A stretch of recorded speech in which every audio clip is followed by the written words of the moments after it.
Assalomu alaykum, hurmatli tomoshabinlar va ayniqsa aziz nafaqashorlar. Bugun siz bilan juda muhim, shoshilinch xabar bilan bo'lishmoqchiman. Bu video sizning kelajakdagi nafaqa to'lovlaringizga bevosita ta'sir qiladigan masalalarga bag'ishlangan bo'lib, har biringiz uchun hayotiy ahamiyatga ega. Agar siz nafaqa oluvchi bo'lsangiz yoki oilangizda nafaqashorlar bo'lsa, iltimos bu videoni bir soniya ham o'tkazib yubormang. Chunki sizning xabardor kelishim kerak bo'lgan muddat 5 aprel.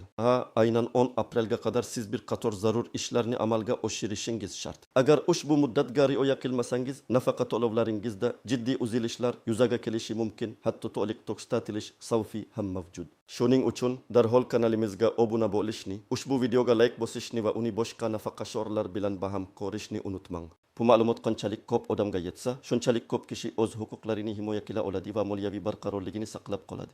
Azizlar, avvallari nafaqa tizimida ma'lumotlarni yangilash yoki tasdiqlash jarayonlari ancha sodda va ba'zan sustroq kechardi. Ko'pincha fuqarolardan qo'shimcha hujjatlar talab qilinmasdi, faqatgina ma'lum bir holat yuzaga kelganda, masalan, yashash joyi o'zgarganda yoki oila tarkibida o'zgarishlar bo'lganda murojaat qilish kifoya edi. Nafaqashorlar o'z nafaqalarini olishda deyarli hech qanday qo'shimcha tasdiqlovchi harakatlarni amalga oshirmasdan muntazam ravishda nafaqa kartalariga yoki pochta orqali olishda davom etardilar. Davlat organlari tizimdagi ma'lumotlarni o'zlari yangilashga harakat qilardi, lekin bu jarayonlar har doim ham to'liq samarali bo'lmasdi. Ba'zida esa nafaqashorning vafotidan so'ng ham nafaqa to'lanib ketish holatlari yuzaga kelgan. Bu esa byudjet mablag'larining noto'g'ri sarflanishiga olib kelardi. Umuman olganda, tizim inson omiliga ko'proq bog'liq bo'lib, ma'lumotlar almashinuvi sekin va qisman amalga oshirilardi. Endi esa vaziyat tubdan o'zgardi. Hukumat tomonidan qabul qilingan yangi qonunchilik hujjatlariga muvofiq nafaqa tizimini raqamlashtirish va shaffofligini oshirish maqsadida barcha nafaqashorlardan o'zlarining shaxsiy ma'lumotlarini muntazam ravishda tasdiqlab turish talab etilmoqda. Bu nafaqat davlat byudjetining samarali sarflanishini ta'minlashga qaratilgan, balki fuqarolarning ma'lumotlarini himoya qilish, ularning haqiqiy ehtiyojlariga mos keladigan nafaqa miqdorlarini to'g'ri belgilash uchun ham xizmat qiladi. Asosiy o'zgarish shundaki, endilikda sizning shaxsingizni va nafaqa olish huquqingizni tasdiqlashingiz uchun, masalan, yashash joyingiz o'zgarmagan bo'lsa ham yoki ishga kirgan bo'lsangiz ham, ma'lum bir muddatda tegishli idoralarga murojaat qilishingiz shart. Bu majburiy jarayon bo'lib, uning maqsadi har bir nafaqashorning hozirgi holatini aniqlash, noto'g'ri to'lovlarning oldini olish va tizimni to'liq raqamlashtirishdir. Endi eski usulda jim turish va hech narsa qilmaslik mumkin emas. Faol bo'lish va o'zingizning huquqlaringizni himoya qilish uchun qadam tashlash vaqti keldi. Hurmatli do'stlar, keling masalaning mohiyatini juda batafsil tahlil qilamiz. Siz nimani bilishingiz kerak, kimlar ayniqsa xavotir olishi kerak va kimlarga bu o'zgarishlar unchalik ta'sir qilmaydi. Birinchidan, nimani bilishingiz kerak?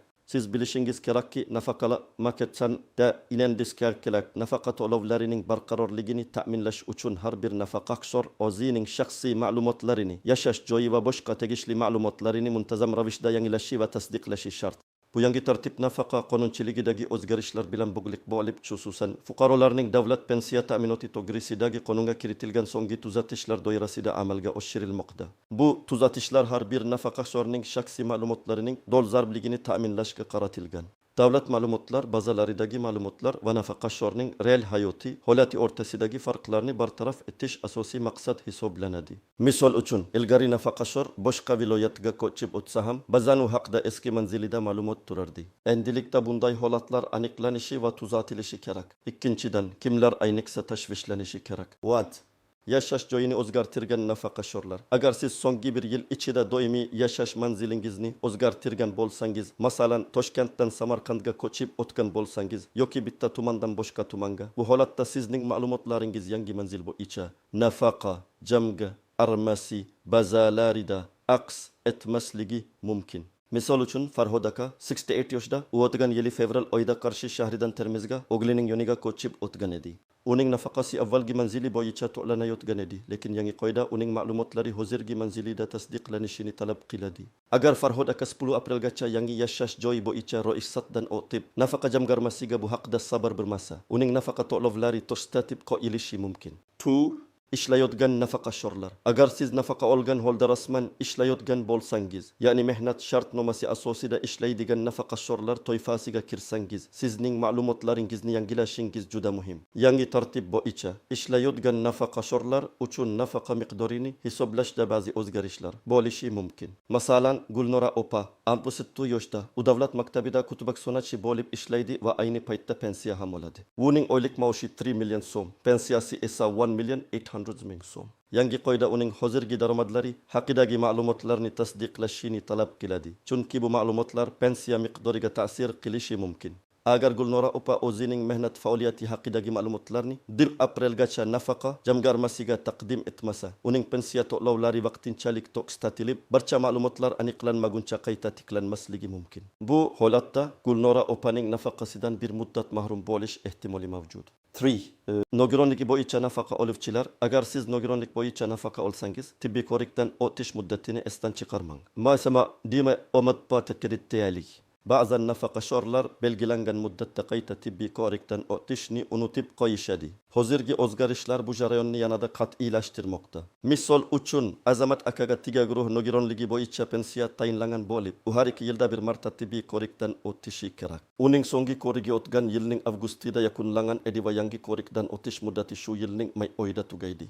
Ammo yangi qoidalar uning tibbiy ma'lumotlarini 10 aprelgacha tasdiqlashni talab qiladi, ayniqsa agar uning nogironlik muddati shu yilning birinchi yarmida tugaydigan bo'lsa. Aks holda uning pensiyasi o'z vaqtida qayta rasmiylashtirilmasdan to'xtatilib qolishi mumkin. Uchinchidan, kimlarga bu o'zgarishlar unchalik ta'sir qilmaydi? Agar siz so'nggi bir yil ichida yashash joyingizni o'zgartirmagan bo'lsangiz, ishlamayotgan bo'lsangiz, oila tarkibingizda hech qanday o'zgarishlar bo'lmagan bo'lsa va avvalgi hisob-kitoblar bo'yicha pensiya oluvchi bo'lsangiz va ayniqsa agar siz pensiya yoshingizga andi chik chettetsa ektetki tekkin tagakan patem ba am balkenandi payp antanitib yaqinda barcha ma'lumotlaringizni taqdim etgan bo'lsangiz, ehtimol siz uchun hozircha to'g'ridan to'g'ri hech qanday harakat talab etilmas. Biroq men baribir hammaga nafaqa jamg'armasining hududiy bo'limiga murojaat qilib, o'z ma'lumotlaringizning dolzarbligini tasdiqlashni tavsiya qilaman. Ma'lumotlarni tekshirish hech qachon zarar kelmaydi, aksincha kelajakdagi muammolarning oldini oladi. Aziz nafaqaxo'rlar, har qanday qoida ham o'ziga so'z istisnolarga, ko'zga tashlanmaydigan nozik jihatlarga va kutilmagan qiyinchiliklarga ega bo'ladi. Keling, bu qoidalardagi istisnolar va tuzoqlarni birma-bir ko'rib chiqaylik, toki siz hech qanday noxush vaziyatga tushib qolmasligingiz uchun. Birinchi navbatda istisnolar haqida. Ba'zi toifadagi nafaqaxo'rlar uchun bu muddat talablari boshqacha bo'lishi mumkin. Masalan, agar siz nogironligingiz tufayli o'zingiz harakatlana olmasangiz, kasal bo'lsangiz yoki shifoxonada davolanayotgan bo'lsangiz, sizdan nafaqa jamg'armasiga shaxsan borish talab qilinmaydi. Bunday hollarda sizning nomingizdan ishonchli vakil, ya'ni notarial tasdiqlangan ishonchnoma asosida oila a'zoyingiz yoki yaqin qarindoshingiz murojaat qilishi mumkin.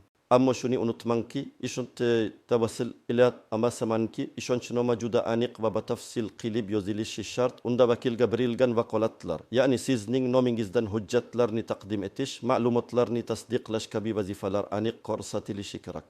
Agar vakilning o'zi ham kasal bo'lib qolsa yoki sizning holatingiz juda og'ir bo'lsa, nafaqa jamg'armasi xodimlari sizning yashash joyingizga borib, ma'lumotlaringizni joyida tasdiqlashlari mumkin. Lekin buning uchun siz nafaqa jamg'armasining mahalliy bo'limiga oldindan murojaat qilib, holatingizni tushuntirishingiz va dalillar, masalan tibbiy ma'lumotnoma taqdim etishingiz kerak bo'ladi. Bu holatda ularning o'zlari sizga qanday yo'l tutishni aniq ko'rsatib berishadi. Ikkinchi masala, tuzoqlar va ko'zga tashlanmaydigan nozik jihatlar.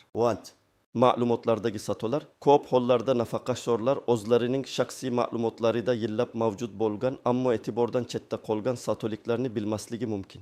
Pasportdagi tug'ilgan sana, familiyadagi harf, yashash manzili yoki mehnat daftarchasidagi staj haqidagi noto'g'ri yozuvlar kabi kichik satolar ham katta muammolarga olib kelishi mumkin. Masalan, Zaynab Sola pasportidagi familiyasida bitta harf sato bo'lganini umri davomida bilmagan. Hozirgi tekshiruvlar jarayonida bu sato aniqlanishi va uning pensiya hujjatlari bilan mos kelmasligi sababli to'lovlarida uzilishlar yuzaga kelishi mumkin. Bunday holatda avval pasportdagi satoni tuzatishga to'g'ri keladi. Bu esa qo'shimcha vaqt va harakat talab qiladi. Shuning uchun barcha hujjatlaringizni sinchiklab tekshirishingiz juda muhim. 2.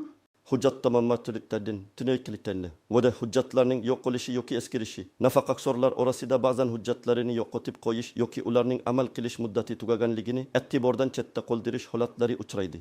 Pasportingizning amal qilish muddati tugagan bo'lsa yoki oila tarkibini tasdiqlovchi hujjatlaringiz, masalan, nikoh guvohnomasi yo'qolgan bo'lsa, sizning murojaatingiz kechiktirilishi yoki rad etilishi mumkin.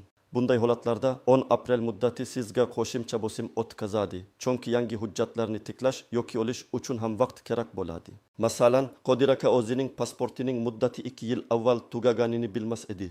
Endi u nafaqa jamg'armasiga murojaat qilganida uning hujjatlari qabul qilinmasligi va avval pasportini yangilashi kerakligi aytilishi mumkin. Bu jarayon bir necha kun yoki haftalarni talab qilishi mumkin. Bu esa 10 aprel muddatini o'tkazib yuborishga olib keladi. 3. Teknik qiyinchiliklarcha ba'zi nafaqaxo'rlar, ayniqsa keksayganlar zamonaviy texnologiyalardan foydalanishda qiynalishlari mumkin. Agar ma'lumotlarni onlayn tarzda taqdim etish imkoniyati mavjud bo'lsa, bu ularga qiyinchilik tug'dirishi mumkin. Internetga kirish imkoniyati yo'qligi, kompyuterdan foydalana olmaslik yoki elektron raqamli imzo, eriga ega bo'lmaslik kabi holatlar ham ba'zi nafaqaxo'rlar uchun jiddiy to'siq bo'lishi mumkin. Bunday sharoitda ayniqsa qishloq joylarida yashovchi nafaqaxo'rlar uchun qo'shimcha yordam kerak bo'ladi. Ehtimol mahalliy hokimiyatlar yoki mahalla qo'mitalari tomonidan kompyuter sovuq sonligi bo'yicha yordam yoki ma'lumotlarni kiritishda ko'mak tashkil etilishi mumkin. Ammo bunga ishonib qolmaslik va o'zingiz harakat qilishingiz kerak. Fati noto'g'ri ma'lumotlar.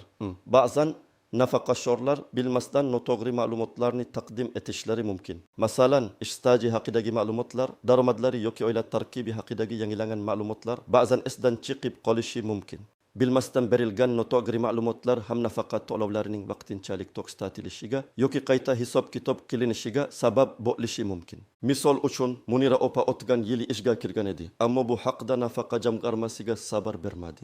Endi yangi tartib bo'yicha ma'lumotlar solishtirilganda, bu holat aniqlanishi va u ma'lumotlarni yashirganlikda ayblanishi mumkin. Bu esa nafaqat pensiyadan mahrum bo'lishga, balki ortiqcha to'langan summani qaytarishga ham olib kelishi mumkin. Shuning uchun har bir ma'lumotni sinchkovlik bilan tekshirib, to'g'riligiga ishonch hosil qilish zarur. Kutilmagan nozik jihatlardan biri bu, nafaqa tayinlash uchun talab qilinadigan ayrim maxsus hujjatlar bo'lishi mumkin. Masalan, ba'zi nafaqa turlari uchun sog'liqni saqlash muassasalarining xulosalari, uy-joy kommunal xizmatlari haqidagi ma'lumotnomalar yoki bolalar uchun aliment to'lovlari haqidagi hujjatlar talab qilinishi mumkin. Agar sizda bunday hujjatlar mavjud bo'lmasa, ularni topish yoki yangidan olish uchun ham vaqt kerak bo'ladi. Hamma holatlarni oldindan bilish mushkul, shuning uchun nafaqa jamg'armasiga murojaat qilishdan oldin telefon orqali aniqlik kiritish eng yaxshi yo'l. Endi esa eng muhim qismga o'tamiz, amaliy maslahatlar. Siz nima qilishingiz kerak? Qadam-baqadam ko'rsatmalar. Birinchi qadam, o'zingizning holatingizni aniqlang. Yuqorida aytib o'tilgan toifalardan qaysi biriga kirishingizni aniqlab oling. Yashash joyini o'zgartirganmisiz, ishlayapsizmi? Nogironlik bo'yicha nafaqa olasizmi? Yoki sizda boshqa biron bir o'zgarishlar bormi? Agar shunday bo'lsa, sizning harakatingiz majburiy. Agar siz yuqorida sanab o'tilgan toifalarga kirmasangiz ham, baribir ikkinchi qadamga o'tishingizni tavsiya qilaman. Ikkinchi qadam, zarur hujjatlarni tayyorlang. Sizga kerak bo'lishi mumkin bo'lgan hujjatlar ro'yxati. 1. Pasportingizning asl nusxasi va nusxasi. Pasportingizning amal qilish muddati tugamaganligiga alohida e'tibor bering. Agar muddati tugagan bo'lsa, darhol uni yangilash uchun ichki ishlar bo'limiga murojaat qiling. Yangi ID karta olgan bo'lsangiz, uning o'zi kifoya qiladi. 2. Pensiya guvohnomasi. Asl nusxasi va nusxasi. 3. Mehnat daftarchasi. Agar ishlayotgan bo'lsangiz yoki ish stajingizni tasdiqlovchi boshqa hujjatlaringiz bo'lsa, mehnat daftarchasidagi barcha yozuvlarning to'g'riligiga, shuningdek ishga kirish va ishdan bo'shash sanalarining aniqligiga e'tibor bering. 4. Oila tarkibi haqida ma'lumotnoma. Agar oila tarkibingizda o'zgarishlar bo'lgan bo'lsa, masalan turmush o'rtog'ingiz vafot etgan bo'lsa, yoki farzandlaringiz voyaga yetgan bo'lsa, yoki farzandingiz bog'liq shaxs hisoblansa. Ya akibte, 5. Yashash joyi haqida ma'lumotnoma, propiska. Agar yashash joyingiz o'zgargan bo'lsa, fuqarolik pasportingiz yoki ID kartangizda qayd etilgan doimiy yashash joyingiz tekshiriladi. 6. Agar nogironlik bo'yicha nafaqa olsangiz, Vrahlik mehnat ekspert komissiyasi, VMEK, xusulosasi yoki nogironlik guvohnomasi. Uning amal qilish muddatiga e'tibor bering. Agar muddat o'tib ketgan bo'lsa, darhol qayta ko'rikdan o'tish uchun murojaat qiling. Uchinchi qadam, nafaqa jamg'armasining hududiy bo'limiga murojaat qiling. Barcha hujjatlaringizni tayyorlaganingizdan so'ng, siz yashayotgan hududdagi O'zbekiston Respublikasi Moliya vazirligi huzuridagi budjetdan tashqari pensiya jamg'armasining hududiy bo'limiga boring. Barcha hujjatlarning asl nussalarini va ularning nussalarini o'zingiz bilan olib borishni unutmang. Nafaqa jamg'armasi xodimlari sizdan taqdim etilgan ma'lumotlarni tasdiqlovchi ariza yozishingizni so'rashi mumkin. Bu ariza odatda standart shaklda bo'ladi. Sizdan faqatgina o'zingizning shaxsiy ma'lumotlaringizni kiritish va imzo qo'yish talab etiladi. Ariza shaklini nafaqa jamg'armasi bo'limida topishingiz mumkin. Agar tushunarsiz joylari bo'lsa, xodimlardan yordam so'rashdan tortinmang. Ular sizga har tomonlama ko'mak berishlari shart. 4-qadam, ma'lumotlaringizni tasdiqlang. Nafaqa jamg'armasi xodimlari siz taqdim etgan hujjatlar asosida tizimdagi ma'lumotlaringizni tekshiradi va tasdiqlaydi. Agar barcha ma'lumotlar to'g'ri bo'lsa va yangi qoidalarga mos kelsa, sizning nafaqa to'lovlaringizda hech qanday uzilish bo'lmaydi. Sizga ma'lumotlaringiz tasdiqlanganligi haqida qandaydir bir tasdiqnoma, masalan, arizangizning nussasi muhri bilan berilishini so'rang. Bu kelajakda ehtimoliy tushunmovchiliklarning oldini oladi. Agar qandaydir nomuvofiqliklar aniqlansa, xodimlar sizga nima qilish kerakligini tushuntiradilar va qanday hujjatlarni qo'shimcha ravishda taqdim etish kerakligini aytadilar. Bu jarayonni 10 aprelga qadar tugatishga harakat qiling. Kachikish nafaqa to'lovlarining vaqtinchalik to'xtatilishiga olib kelishi mumkin. 5-qadam, onlayn platformalardan foydalanish. Agar sizda internetga kirish imkoniyati va kompyuter savuqsonligi bo'lsa, ba'zi ma'lumotlarni yagona interaktiv davlat xizmatlari portali MyGov.uz orqali ham tekshirishingiz mumkin. Bu portal orqali siz o'zingizning pensiya hisob-varagingiz holatini ko'rishingiz, ba'zi ma'lumotlarning dolzarbligini tekshirishingiz mumkin. Biroq bu har doim ham shaxsan murojaat qilish o'rnini bosa olmaydi. Ayniqsa jiddiy o'zgarishlar bo'lsa. Shunday bo'lsa ham, bu imkoniyatdan foydalanib o'z ma'lumotlaringizni kuzatib borishni maslahat beraman. Hurmatli tomoshabinlar, aziz nafaqaxo'rlar, umid qilamanki, bugungi video sizga muhim ma'lumotlarni yetkazdi. Esingizda bo'lsin, 10 aprel bu shunchaki bir sana emas, balki sizning moliyaviy barqarorligingiz uchun muhim bir muddat. Bu muddatgacha barcha zarur choralarni ko'ring, o'z nafaqa to'lovlaringizni xavf ostiga qo'ymang. Barcha kerakli hujjatlarni to'plang va nafaqa jamg'armasiga murojaat qiling. Faollik va o'z vaqtida harakat qilish bu sizning huquqlaringizni himoya qilishning eng yaxshi yo'li. Ushbu ma'lumotlar haqida sizning fikrlaringiz qanday? Siz ham shunga o'xshash vaziyatlarga duch kelganmisiz? Izohlarda o'z fikrlaringizni yozib qoldiring. Bu boshqa nafaqaxo'rlar uchun ham foydali bo'lishi mumkin. Videoga like bosishni va uni yaqinlaringizga, ayniqsa nafaqaxo'rlarga yuborishni unutmang. Va albatta, kelajakdagi muhim yangiliklarni o'tkazib yubormaslik uchun kanalimizga obuna bo'lishni unutmang. Sizning e'tiboringiz uchun rahmat va salomat bo'ling.